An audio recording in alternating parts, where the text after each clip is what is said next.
On this vote, the ayes are 232, the nays are 197. The resolution is adopted. Without objection, the motion to reconsider is laid upon the table. This is incredible. Thank you very much. Impeached for the second time, 13 months apart, for inciting an insurrection amid his efforts to subvert and obstruct the certification of the 2020 presidential election results, while threatening the peaceful transition of power. In a bipartisan way, the House demonstrated that no one is above the law, not even the President of the United States. That Donald Trump is a clear and present danger to our country, and that once again, we honored our oath of office to protect and defend the Constitution of the United States. So help us God. And now, I sadly, and with a heart broken over what this means to our country, of a president who would incite insurrection, will sign the engrossment of the article of impeachment. Republican Senate Majority Leader Mitch McConnell, who has privately welcomed House moves to impeach, issued a statement saying there was simply no chance that a fair or serious trial could conclude before President-elect Biden's inauguration, meaning a Senate trial will only commence after Trump has left office, as the president vastly recalibrates his message to supporters. I unequivocally condemn the violence that we saw last week. Violence and vandalism have absolutely no place in our country and no place in our movement. Making America great again has always been about defending the rule of law, supporting the men and women of law enforcement, and upholding our nation's most sacred traditions and values. Mob violence goes against everything I believe in and everything our movement stands for.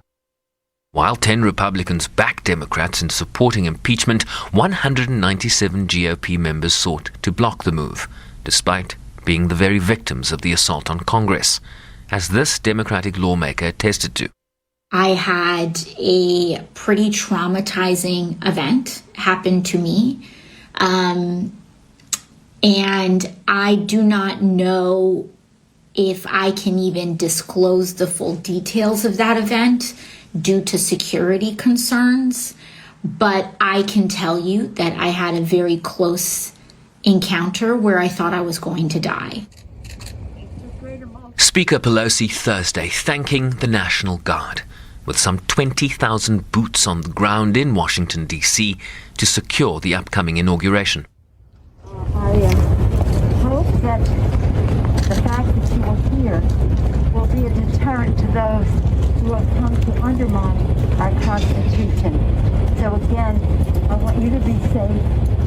We want you not to take any risks, but we want the message to be clear that the Capitol, our democracy, our Constitution are safe because of your patriotism. Biden takes the oath of office on January 20th.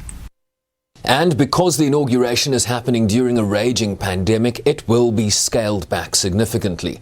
Biden will become the oldest person to take the presidential oath of office, preceded by the first woman in Kamala Harris to be sworn in as vice president. The national anthem will be performed by Lady Gaga, an additional musical performance from Jennifer Lopez, and in lieu of the inauguration balls that are now all cancelled, actor Tom Hanks will host a 90-minute primetime special celebrating America. Sherwin Bryce-Pease, SABC News, New York. And Sherwin joining us live from New York now. So Sherwin, basically as U.S. President Donald Trump was impeached, the White House releasing that video and a very different posture to the man who had been crying foul for months leading up to that attack on Capitol Hill. It's a posture, Francis, that we have seen elements of, right? There's the teleprompter Donald Trump that is often followed by the Twitter Donald Trump. But remember, he does not have access to his personal @real Donald Trump Twitter account. So we haven't got the commentary that often follows a speech like we saw from the Oval Office from the president last night. And of course, a great deal of concern from the FBI and the Secret Service, a warning that there are attacks planned, armed attacks planned in all 50 capitals, and the Washington, D.C. police chief has called it a major security threat that is facing the nation's capital ahead of Biden's inauguration last week. But the president did strike a different tone. This is what else he had to say. Whether you are on the right or on the left, a Democrat or a Republican, there is never a justification for violence. No excuses, no exceptions. America is a nation of laws. Those who engaged in the attacks last week will be brought to justice. Now I am asking everyone who has ever believed in our agenda to be thinking of ways to ease tensions, calm tempers, and help to promote peace in our country. There has been reporting that additional demonstrations are being planned in the coming days, both here in Washington and across the country. I have been briefed by the U.S. Secret Service on the potential threats. Every American deserves to have their voice heard in a respectful and peaceful way. That is your First Amendment right. But I cannot emphasize that there must be no violence, no law breaking, and no vandalism of any kind.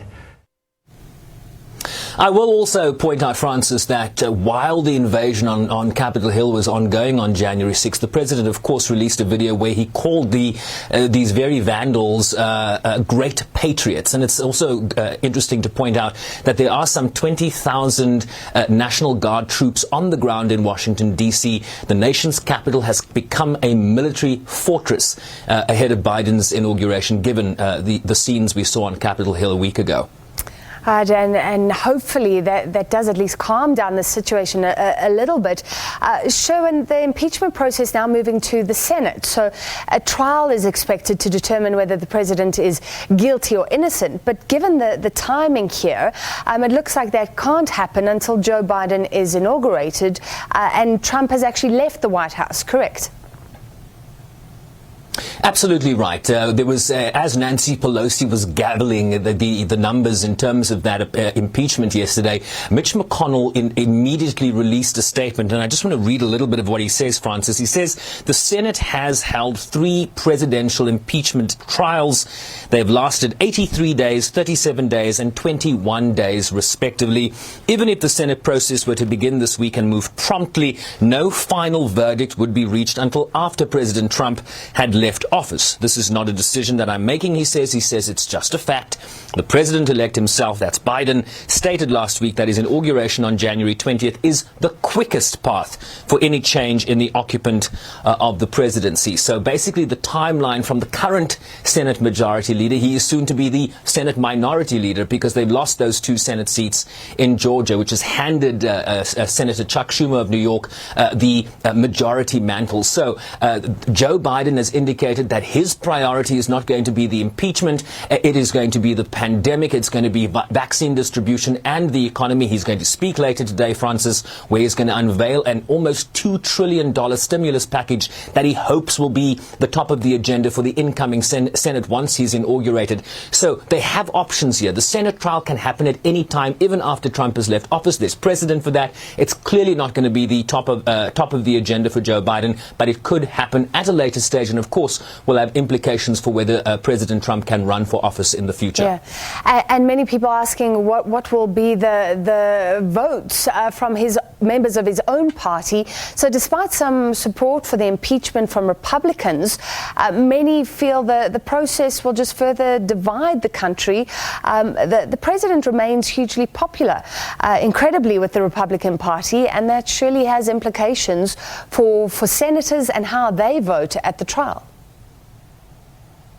Yeah, given the 50-50 split you have now in the United States Senate, it's going to take 17 members of the Republican Party to support Democratic efforts to convict the president. And that, of course, if he's convicted, it will bar him from serving in political office in the future. The question is how many of those GOP members will change from the way they voted in the first impeachment trial. There are some indications. Mitch McConnell has said he supports the impeachment process. He is very angry at the president's efforts to egg on his supporters, resulting in those scenes on Capitol Hill. He had to be rushed out of the Senate chamber with 2 security guards helping him walk to get to where, to a place of safety very quickly. So a number of these Republican lawmakers were themselves the victims of that attack on Capitol Hill, and that might have implications for how they change their votes moving forward. We know that a number of senior Republican senators, including Ben Sasse of Nebraska, Lisa Murkowski of Alaska, and others have indicated that they will vote to impeach.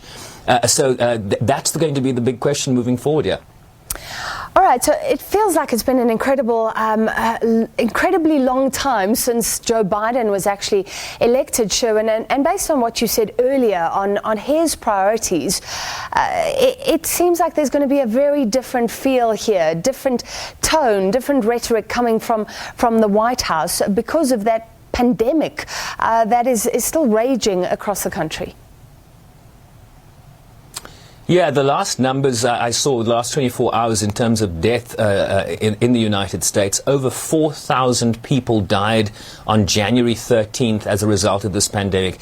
And it's not the first time that we've surpassed that threshold. So the pandemic is still front and center. It's the top of the agenda item for Joe Biden after he's sworn into office. And it's also going to have implications for how this inauguration plays out. Generally you have thousands upon thousands of people descending on the National Mall. That area has been closed. People have been told not to travel to Washington, D.C., given the imminent threat that the FBI and the Secret Service has identified. We talked in that piece about how everything is going to be done virtually. The balls, the various inauguration balls. You'll remember the scenes when Barack Obama and Michelle Obama and then Donald Trump and Melania Trump would go to the various balls and dance the night away. That all cannot happen under the certain protocols that are in place in the United States. So very different feel, lots of stuff virtually, and of course that big splash with Tom Hanks, which will be covered in a prime time setting on a various number of channels, except I'm told Fox News. Francis. All right. Thank you very much for that update, covering the U.S. comprehensively for us in these incredible historic times. SABC News correspondent Sherwin Bryce-Pease.